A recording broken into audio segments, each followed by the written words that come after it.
Hello bachcho, let's read the question. The question says, what is the value of electron gain enthalpy of sodium plus if ionization energy 1 of sodium is 5.1 eV?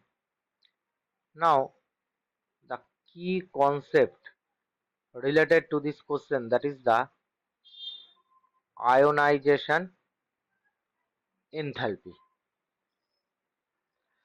Now, ionization enthalpy क्या है? अगर एक element है उससे अगर एक electron निकल जाए तो क्या होता है?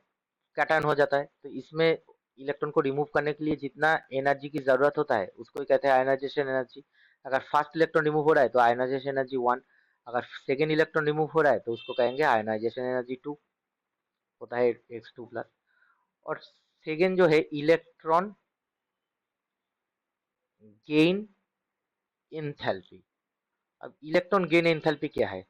इलेक्ट्रॉन गेन एंथैल्पी क्या है? अगर एक इलेक्ट्रॉन आ रहा है, ठीक है, उसको कहते हैं हम इलेक्ट्रॉन गेन एंथैल्पी। मतलब कैटायन से अगर न्यूट्रल फॉर्म हो रहा है तो उसको हम इलेक्ट्रॉन गेन एंथैल्पी, मतलब ऑक्सीडेशन स्टेट अगर डिक्रीज होगा तो इलेक्ट्रॉन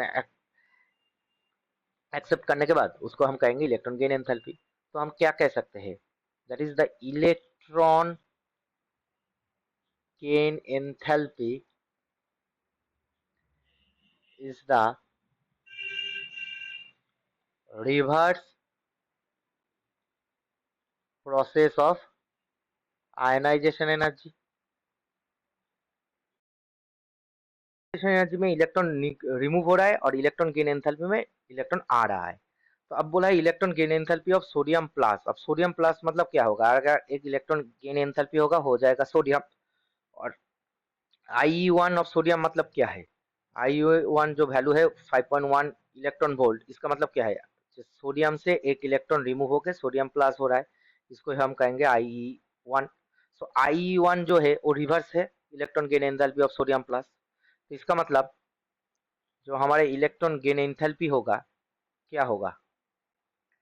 सेम रहेगा, सेम एनर्जी चाहिए। अगर रिमूव करने में जितना इलेक्ट्रॉन चाहिए ऐड करने में उतना ही इलेक्ट्रॉन रिलीज होगा, सिर्फ साइन चेंज हो जाएगा। So minus of IE1, so that is minus of 5.1 electron volt.